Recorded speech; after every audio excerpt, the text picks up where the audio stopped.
Sa isang maliit ngunit kilalang komunidad, may isang pamilya roon na halos lahat ay may opinyon. Ang pamilya ni Alfredo. Hindi dahil sa yaman, hindi rin dahil sa kabutihan, kung hindi dahil sa ugali.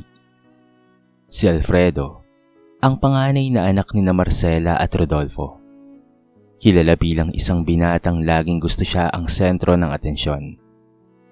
Kahit saan siya magpunta, reunion, birthday, o kahit simpleng salo-salo, lagi siyang may paraan para mapansin. At hindi siya nag-iisa. Ang kanyang ina na si Marcela ay masigit pa kesa sa kanya. Mahilig itong magyabang, kahit hindi naman ganoon kaganda ang kanilang estado sa buhay. Kapag may handaan, lagi siyang may kwento. Mga bagay na kadalasan ay pinalalaki o kaya'y halos imbento na. Alam niyo ba, may offer sa anak ko sa Maynila. Minsan niyang sabi sa kapitbahay, kahit wala naman talagang malinaw na trabaho sa Alfredo. Tahimik lang si Rodolfo, ang ama.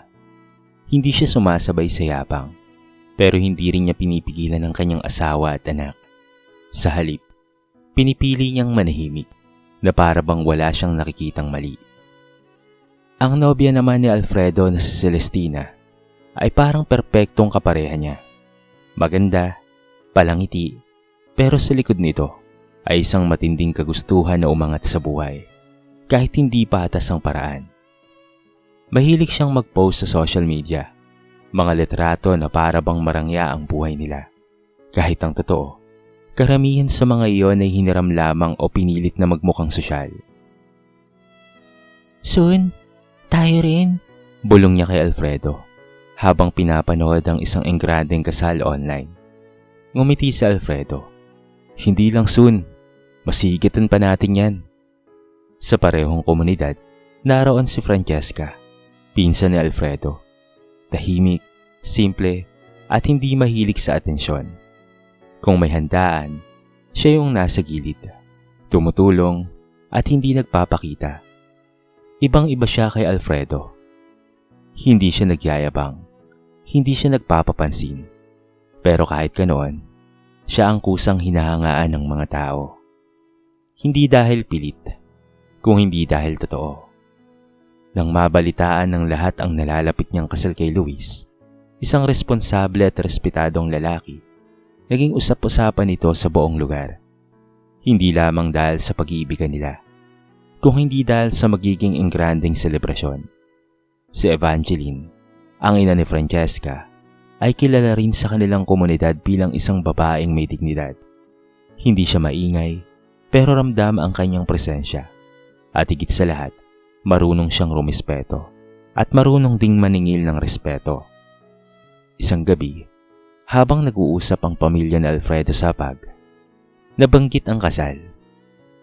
Imbitado tayo, sabi ni Marcela. May halong ngiti na tila ba may iniisip. Talaga? Tanong ni Celestina. Agad na naging interesado. Grande raw yun. Maraming bisita. Makakilala. Dagdag ni Marcela. Napatingin si Alfredo. May kakaibang kislap sa kanyang mga mata. Perfect, mahina niyang sabi. Hindi ka agad nakaintindi si Rodolfo. Para saan naman yun? Ngumiti si Alfredo. Bahagyang nakatagilid ang ulo. Para ipakita kung sino talaga ang dapat mapansin.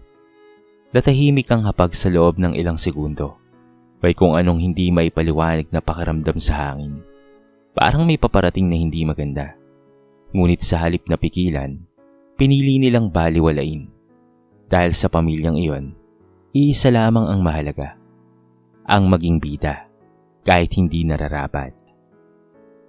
Habang papalapit ang kasal nila Francesca at Luis, mas lalong naging aktibo ang pamilya ni Alfredo. Hindi sa pagtulong, kung hindi sa pakikialam at paghahanda para sa sarili nilang pagpapakita. Sa bawat usapan sa barangay, laging nababanggit ang kasal. Nako, grabe raw ang venue, sabi ng kapitbahay nilang si Aling Nena isang hapon. May catering pa galing sa Maynila. Ngumiti si Marcela, pero may halong pilit iyon. Ganun ba? Dapat lang no? Kung hindi naman maganda nakakahiya lang. Napansin niyon ni Celestina na tahimik na nakikinig habang ini-scroll ang kanyang cellphone. Bigla niyang ipinakita ang isang larawan kay Alfredo. Isang proposal setup na puno ng bulaklak, ilaw at engrandeng dekorasyon. Tignan mo, sabi niya. Ganito dapat ha, hindi yung basta-basta lang. Napatingin si Alfredo at parang may nabuo sa kanyang isip. Mas maganda pa dyan ang gagawin ko, sagot niya na may kumpiyansa. Simula noon, may mga kakaibang kilos na si Alfredo. Madalas siyang nawawala sa bahay. May kinakausap sa telepono at minsan ay may kinikita sa labas. Kapag tinatanong siya ni Rodolfo, isa lamang ang sagot niya. May naayos lang. Isang gabi, hindi na napigilan ni Rodolfo ang sarili. Alfredo, tawag niya habang nagkakape. Ano ba talaga ang plano mo ha? Sandaling natahimik si Alfredo, pero hindi nagtagal ay ngumiti rin siya. Gusto ko lang naman na maging espesyal ang araw na yon. Para naman kanino? Diretsong tanong nito. Hindi ka agad sumagot si Alfredo. Sa halip, tumingin siya kay Celestina na nasa gilid. Nakangiti. Para sa amin, sagot niya. Napakunot ang noo ni Rodolfo. Kasalan ng iba yun, tapos para sa inyo. Ano naman ngayon? Biglang singit ni Marcela. Hindi naman siguro ikamamatay nila kung may kaunting dagdag na saya. Dagdag na saya? Ulit ni Rodolfo. Mas seryoso na. O dagdag na atensyon? Hindi sumagot si Marcela, pero halata sa mukha niya na hindi siya sang-ayon. Samantala, si Celestina ay lalong na-excite. Alam mo, bagay na bagay ito, sabi niya kay Alfredo isang gabi habang magkatabi sila. Lahat ng tao naroon, ibig sabihin, lahat ay makakakita. Yun nga ang gusto ko sagot ni Alfredo. Hindi lang sila ang pag-uusapan. Hindi niya napansin na sa kabilang mesa, tahimik lang ang kanyang ama na si Rodolfo. Nakikinig, nag-iisip, may kaba siyang nararamdaman, pero hindi niya maipaliwanag. Sa kabilang banda, abala naman si Francesca sa paghahanda ng kanyang kasal, kasama ang kanyang ina na si Evangeline. Maingat nilang pinaplano ang bawat detalye. Hindi kailangang sobra, sabi ni Francesca habang inaayos ang listahan. Gusto ko lang maging maayos at masaya. Ngumiti si Evangeline. At magiging ganun nga anak.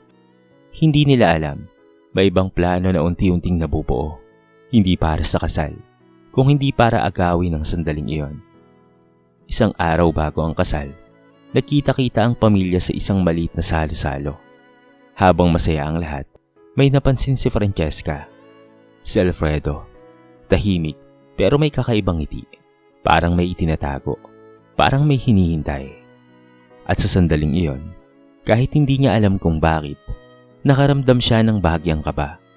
Pero agad rin niya itong inalis sa kanyang isip. Dahil bukas na ang araw niya. Araw na pinaghirapan, pinaghandaan, at pinangarap. Hindi niya alam, may ibang taong handang sirain iyon para lamang mapansin. Dumating ang araw na pinakahihintay ng marami. Maaga pa lang ay abala na ang buong venue. Isang malawak na hardin ang pinalilibutan ng ilaw, bulaklak, at elegante ngunit hindi sobra-sobrang dekorasyon. Hindi ito mag-aarbo sa paraang pilit, kung hindi sa paraang maayos at may klase. Isa-isang dumating ang mga bisita, mga kilalang tao sa komunidad, ilang negosyante, at maging opisyal ng barangay. May halong inggit at paghanga ang nararamdaman ng iba. Ang ganda! Bulong ni Celestina habang bumababa sila ng sasakyan. Suot niya ang isang damit na halos kasing kulay ng bride's entourage. Hindi man sinasadya, pero halatang pinili para mapansin. Ngumiti si Alfredo. Maingat na inayos ang kanyang suot. Sabi ko naman sa'yo Pagpasok pa lang nila, agad na napalingon ang ilang bisita. Hindi dahil sa respeto, kung hindi dahil sa presensya nilang pilit na nagpaparamdam. Sa harap ng altar, nakatayo si Luis. Kalmado ngunit halatang emosyonal. Nang tumugtog ang musika at nagsimulang maglakad si Francesca, Tila tumigil ang mundo ng sandaling iyon. Simple ang kanyang suot. Isang puting bestida na hindi sobrang enggrande, pero sapat para ipakita ang kanyang natural na ganda. Tahimik ang paligid. Walang yabang, walang ingay. Puro totoo. Habang naglalakad siya, napatingin siya sandali sa mga bisita at doon niya nakita si Alfredo.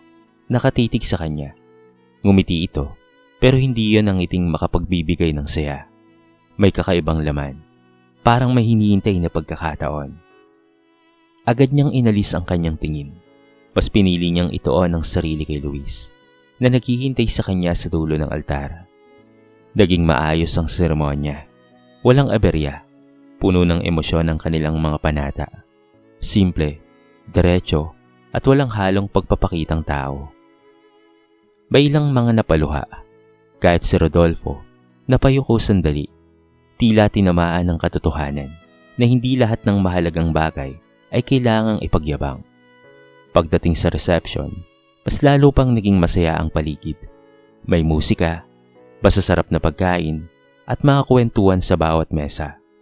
Nagsimula ang programa, introductions, speeches, at mga mensahe para sa bagong kasal. Isa-isang nagsalita ang mga piling bisita. May mga biro, may mga payo, at may mga alaala. Habang abala ang lahat, may isang taong hindi mapakali. Si Alfredo. Panay ang tingin niya sa stage, sa host, at sa paligid. Para siyang may hinahanap na tamang sandali. Relax ka lang. Bulong ni Celestina. Pero halata rin sa kanya ang excitement. Malapit na, sagot ni Alfredo. Sigurado ka? Tanong ni Celestina. Medyo kinakabahan na rin. Tumango si Alfredo. Ito na ang perfect timing. Sa kabilang mesa, napansin ni Evangeline ang kakaibang kilos ni Alfredo. Parang may binabalak ang batang yan. Mahina niyang sabi kay Luis. Napatingin si Luis, pero hindi niya napinansin. Siguro wala naman po. Ngunit hindi rin siya kampante. Sa gitna ng programa, habang nagsasalita ang host patungkol sa susunod na bahagi, biglang lumapit si Alfredo. Pwede bang makisuyo? Tanong niya. May kumpiyansa ang boses. Nag-alangan ang host. Pero dahil hindi niya alam ang buong sitwasyon, pumayag siya. Sandali lang po, sabi ng host sa mikropono. Napatingin ang lahat. Tahimik, naghihintay. Habang si Alfredo ay unti-unting umaakyat sa entablado. May kung anong bumigat sa hangin. Hindi pa man siya nagsasalita. Pero ramdam na may mangyayaring hindi inaasahan. Tahimik ang buong venue habang hawak ni Alfredo ang mikropono. Sa una, parang normal lang. Ngumiti siya, tumingin sa paligid at saka nagsalita. Magandang gabi sa inyong lahat. Panimula niya. Kalmado ang boses. Alam kong espesyal ang araw na ito para kina Francesca at Luis. May ilang tumango. Ang iba ay nakangiti. Sa isang sulok, napahinga si Francesca. Akala niya, simpleng pagbati lang. Pero alam nyo, dagdag ni Alfredo, minsan, sa gitna ng kasiyahan ng iba, doon mo nare-realize kung ano talaga ang gusto mo. Napakunot ang noon ni Evangeline. Si Luis, napatingin na rin ng mas seryoso. At ngayon, nandito tayong lahat. Patuloy ni Alfredo. Gusto ko rin gawing espesyal ang gabing ito. Hindi lang para sa kanila. Unti-unting nagbago ang atmosfera. May mga nagbulong-bulungan sa paligid. Bago pa makapagsalita ang kahit na sino, biglang bumaba si Alfredo sa stage. Diretso sa mesa kung saan nakaupo si Celestina. Napatayo ito. Halatang nagugulat pero may halong kilig. At sa harap ng lahat, lumuhod si Alfredo. Naglabas siya ng maliit na kahon. Tumigil ang oras. Celestina, sabi niya, mas malakas na ngayon ang boses. Mula nang makilala kita, alam kong ikaw na ang gusto kong makasama habang buhay. May mga napahawak sa bibig. May ilang mga nagulat. Sa gitna ng reception ng ibang tao, isang proposal ang naganap. Will you marry me? Tanong niya. Tahimik, Isang mahabang segundo, 2, 3. Si Francesca naman ay nakaupo lang. Hindi siya makapagsalita. Ang ngiti niya kanina ay tuluyan ng nawala. Hindi siya umiiyak, pero halatang nasaktan. Ang araw na dapat ay para sa kanya, unti-unting nawawala sa kanyang kamay. Si Luis, napahigpit ang hawak sa braso. Pilit niyang pinipigilan ang kanyang sarili. Sa kabilang banda, si Marcela ay nakangiti, tila proud pa sa ginawa ng kanyang anak.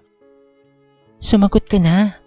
Bulong niya kay Celestina, na ngayon ay nanginginig na sa halo-halong emosyon. Yes. Sagot ni Celestina sa wakas. At doon na nagsimulang magpalakpakan ng ilan. Hindi dahil tama ang nangyari, kung hindi dahil nadala sila sa eksena. Ngunit hindi lahat. May mga mukhang hindi natuwa, may mga halatang nainis, at may mga tahimik na lang.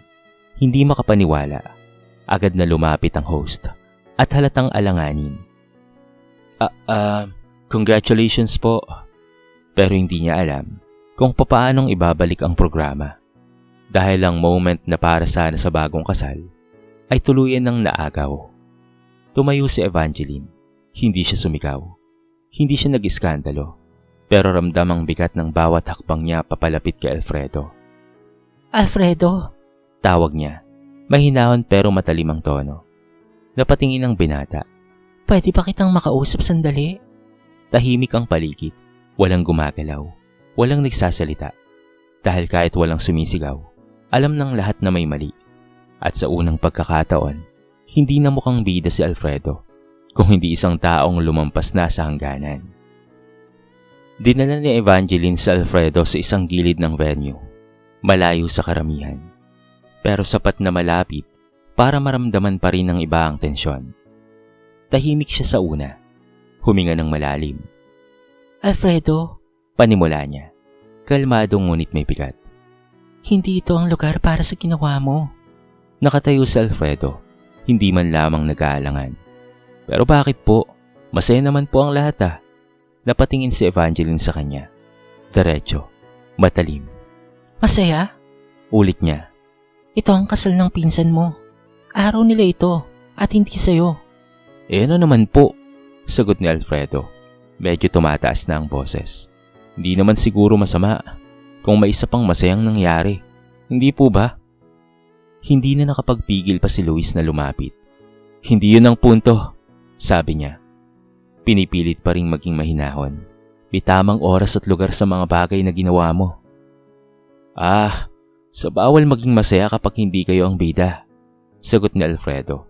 May halong panunokso. Napatigil si Luis. Halatang naiirita na. Pero pinipigilan pa rin ang kanyang sarili. Sa hindi kalayuan, lumapit na rin si Marcela. Halatang hindi natutuwa sa nangyari. Anong problema rito? Tanong niya. Nakataas ang kilay. Nag-propose lang naman ang anak ko. Parang napakalaking kasalanan na. Pero hindi naman yung proposal ang problema. Sagot ni Evangeline.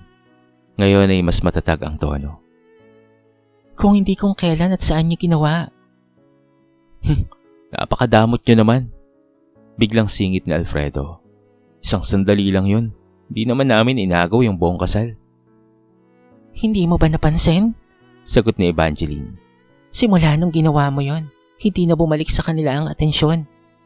Tahimik sandali, pero hindi umatras si Alfredo. Sa halip, ngumiti siya. Isang ngiting may halong pagmamataas. Kasalanan ko ba kung mas interesting ang nangyari sa amin? Napasinghap ang ilang bisita na nakarinig na ng usapan. Si Francesca, nakatayo lang sa malayo. Tahimik, hindi lumalapit. Hindi rin siya umiiyak. Pero mas masakit iyon. Dahil halatang pinipili niyang maging matatag. Kahit siya ay talaga namang nasaktan. Alfredo, sabi ni Luis. Ngayon ay hindi na nakapagpigil. Sobra na yan. Anong sobra? Balik ni Alfredo. Hindi niyo lang matanggap na hindi lang kayo ang kayang palakpakan. Biglang sumingit si Marcela. Tama ang anak ko. Kung hindi kayo makapag-share ng spotlight, problema niyo na yon. Enough. Matigas na sabi ni Evangeline. Tahimik ulit ang paligid. Hindi kami maramot. Dagdag niya. Pero marunong kaming rumispeto. Sana ganun din kayo. Ngunit sa halip na mahiya, lalong uminit ang ulo ni Alfredo. Respeto? Ulit niya. Kayo, narespeto niyo ba kami? Hindi niyo nga kami sinama sa plano eh. Parang wala kaming halaga sa inyo. Napailing si Rodolfo na nakikinig lang sa gilid. Ngayon lang siya nagsalita. Alfredo, tama na! Pero huli na. Dahil sa sandaling iyon, hindi na simpleng hindi pagkakaintindihan ang nangyayari, kung hindi isang eskandalo na. Unti-unting kumalat ang bulungan sa buong venue. May mga umiiling, may mga nagbubulungan, may mga tahimik na lang, pero halatang hindi sang-ayon.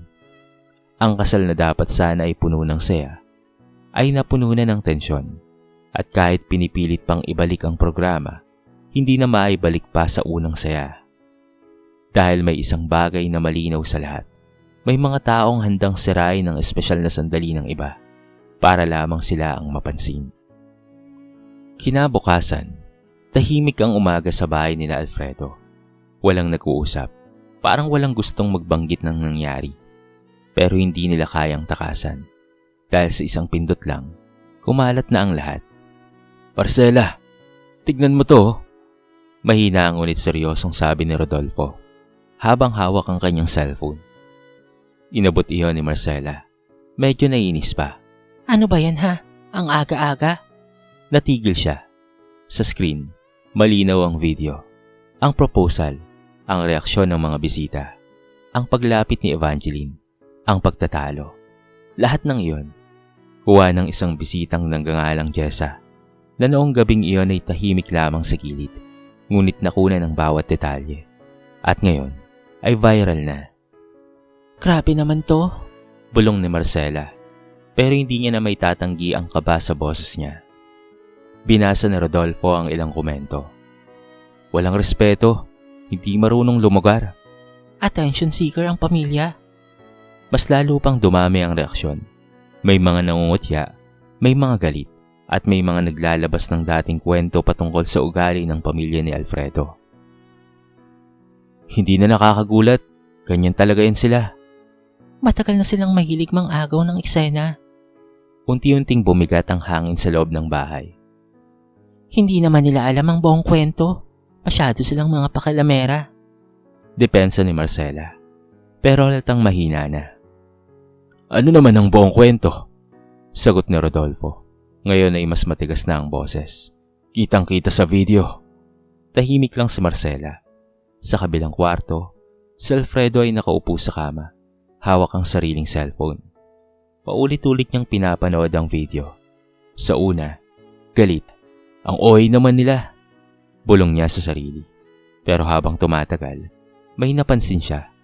Hindi lang ang ginawa niya, kung hindi ang reaksyon ng iba. Ang mukha ni Francesca. Tahimik, pero nasaktan. Ang pilit na pagpigil ni Luis. Ang mga bisitang hindi na pumapalakpak. At ang sarili niyang mukhang punong-puno ng kumpiyansa. Na ngayon, ay mukhang mali. Biglang nag-ring ang kanyang cellphone. Tumawag sa Celestina. Agad niya itong sinagot. Hello? Hello? Alfredo? Mahina ang boses sa kabilang linya. Bakit ka napatawag? Nakita mo na ba? Tanong ni Alfredo. Hindi ko na kaya. Sabi ni Celestina. Napatigil siya. Ano? Hindi ko gusto ang nangyari. Lahat ng tao pinagtatawanan tayo. Ano naman? Lilipas din yan. Hindi, Alfredo. Sagot ni Celestina. Iba na to. Sira na yung image natin. Masakit ang sinasabi ng mga tao. Hindi dahil sa mali, kung hindi dahil sa dahilan. Ano bang gusto mong sabihin nila? Tanong niya. Medyo malamig na ang boses. Magpahinga na muna tayo. Sagot ni Celestina. Kailangan kong makapag-isip. At bago pa siya makasagot, naputol na ang tawag. Nanlumo si Alfredo. Hindi niya yun inaasahan. Hindi dahil mahal niya, kung hindi dahil sanay siyang may kasama. Sa labas, may mga kapitbahay na nag-uusap-usap. Naririnig niya. Yun ba yung nag-propose sa kasal? Opo, sila nga yung nasa video. Dati, sila ang pinapansin. Pero ngayon, sila na ang pinagtatawanan. At sa unang pagkakataon, naramdaman ni Alfredo ang isang bagay na hindi niya kayang takasan. Kahihiyan. Tahimik siyang napaupo. Walang masabi. Dahil kahit na anong depensa, hindi magbabago ang katotohanan. Minsan, ang isang maling desisyon ay sapat para makita ng buong mundo kung sino ka talaga. Lumipas ang mga araw, pero hindi kaagad nawala ang ingay ng nangyari. Sa bawat paglabas ni Alfredo, may mga matang sumusunod sa kanya. May mga bulungan. May mga pabulong na tawanan. Kahit walang direktang sinasabi, pero ramdam niya. Dati, ay gusto niya ng atensyon. Pero ngayon, ayaw niya nang mapansin. Mas pinili niyang manatili sa bahay. Tahimik, walang kausap. Kahit sa Marcela, na dati ay maingay at puno ng depensa, ay tila nawala na rin ang lakas magsalita. Isang gabi, nadatnan ni Alfredo ang kanyang ama sa labas ng bahay. Nakaupo at nakatingin sa malayo. Pa, mahina niyang tawag. Hindi kaagad sumagot si Rodolfo. Ilang segundo muna ang lumipas bago siya nagsalita. Alam mo, sabi niya, matagal na kitang gustong pigilan. Napayuko si Alfredo. Pero pinili kong manahimik, dagdag niya. Akala ko, lilipas din yan. Akala ko ay matututo ka rin. Pa, hindi niya pa alam kung ano ang sasabihin. Hindi kita pinigilan, tuloy ni Rodolfo. Kaya may kasalanan din ako. Tahimik silang dalawa. Sa unang pagkakataon, walang yabang, walang depensa, puro katotohanan lamang. Kinabukasan, nagpasya si Alfredo, hindi para ibalik ang reputasyon niya, na wala naman talaga siyang reputasyon, kung hindi para itama ang mali. Nagpunta siya sa bahay ni na Francesca, hindi grande, walang dala, walang drama. Pagbukas ng pinto, si Luis ang bumungad sa kanya. Napatingin ito, halatang nagulat. Anong kailangan mo? Diretso nitong tanong. Huminga ng malalim si Alfredo. Nandito ako para humingi ng tawad. Tahimik, hindi kaagad siya pinapasok. Pero maya-maya, dumating si Francesca mula sa loob. Nang makita siya, sandaling natigilan. Walang galit sa muka, pero wala ring ngiti. Francesca, may hina niyang sabi. Pasensya na. Walang mahabang paliwanag, walang dahilan, walang depensa. Alam kong mali ang ginawa ko, dagdag niya, at hindi ko na mababawi yun. Pero gusto ko lang sabihin na nagsisisi na talaga ako. Tahimik ulit, ilang segundo ang lumipas. Pagkatapos, bahagyang tumango si Francesca. Salamat sa pagpunta, sabi niya. Simple lang. Hindi yun kaagad kapatawaran, pero hindi rin pagtanggi. Isang simula. Tumango si Alfredo. Hindi ko inaasahan na mapapatawad mo ako. Hindi ka agad, sagot ni Francesca. pero pwedeng magsimula. Napayuko si Alfredo. Sapat na yon, Francesca. Maraming salamat. Sa pag-uwi niya, mas magaan ang pakaramdam. Hindi dahil nawala ang problema, kung hindi dahil sa unang pagkakataon, humakbang siya sa tamang direksyon. Lumipas pa ang ilang linggo. Unti-unting humupa ang usapan. Pero may mga bagay na hindi na bumalik, tulad ng dating tingin ng tao sa kanila. At sa Celestina, hindi na rin bumalik sa kanya. Doon niya tuluyang naintindihan. Hindi lahat ng taong nananatili ay totoo, at hindi lahat ng umaalis ay kawalan. Minsan, ito ay aral. Sa tahimik na hapon, nakaupo si Alfredo sa labas ng bahay. Walang cellphone, walang kausap, pero may iniisip.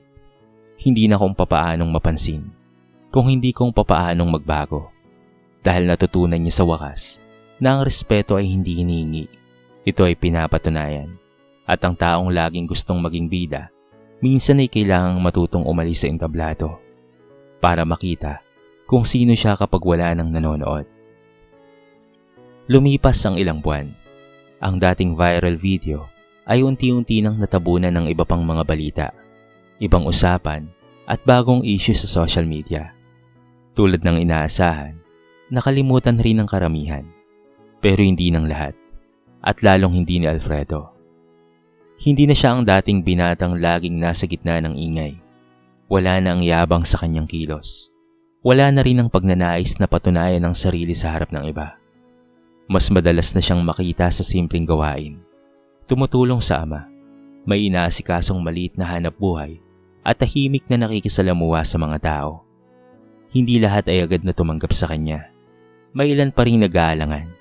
May ilan pa rin naaalala ang nangyari. Pero may mga nakakapansin na rin ng kanyang pagbabago. Parang ibang tao na si Alfredo. Minsang bulong ng isang kapitbahay. Mas maayos na, sagot ng isa. Sa loob ng bahay, hindi na rin tulad ng dati si Marcela. Hindi na siya palasalita. Hindi na rin siya mahilig magyabang. Para bang ang nangyari ay unti-unting nagpatigil sa kanya. Si Rodolfo naman ay mas naging malapit kay Alfredo. Hindi na siya tahimik lang. Unti-unti na rin siyang gumagabay. Isang hapon, habang inaayos ni Alfredo ang ilang gamit sa labas, may huminto sa tapat ng kanilang bahay. Isang sasakyan.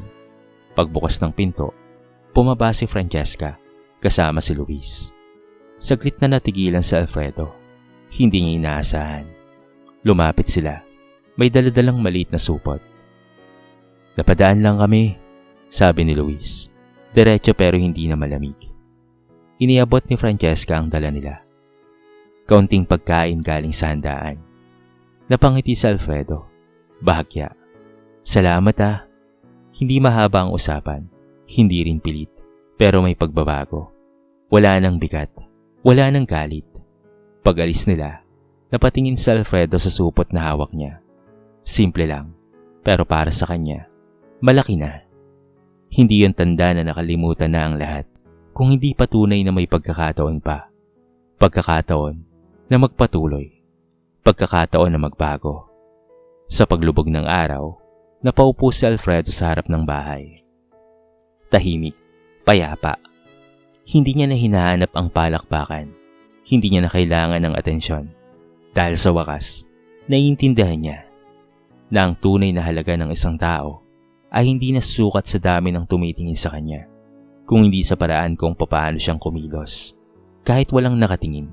At sa pagkakataong iyon, sa simpleng katahimikan, mas ramdam niyang buo siya, kaysa noong panahong siya ang pinakamaingay sa lahat. Ang kwento ni Alfredo ay paalala na hindi lahat ng sandali ay para sa atin. May mga pagkakataon na kailangan nating umatras at igalang ang moment ng iba.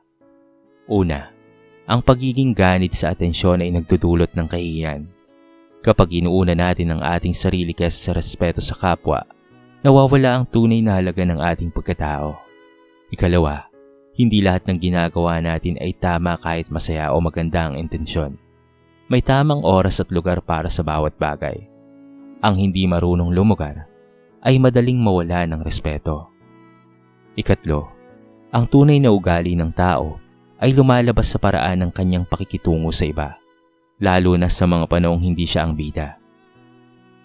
Ikaapat, ang mga taong nakapaligid sa atin ay hindi laging totoo.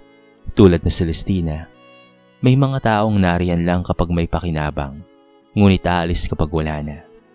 At higit sa lahat, ang pagbabago ay posible, pero hindi ito madali. Kailangan ng pagpapakumbaba, pagtanggap sa pagkakamali, at tunay na pagsisisi. Sa huli, ang respeto ay hindi hiningi o inaagaw.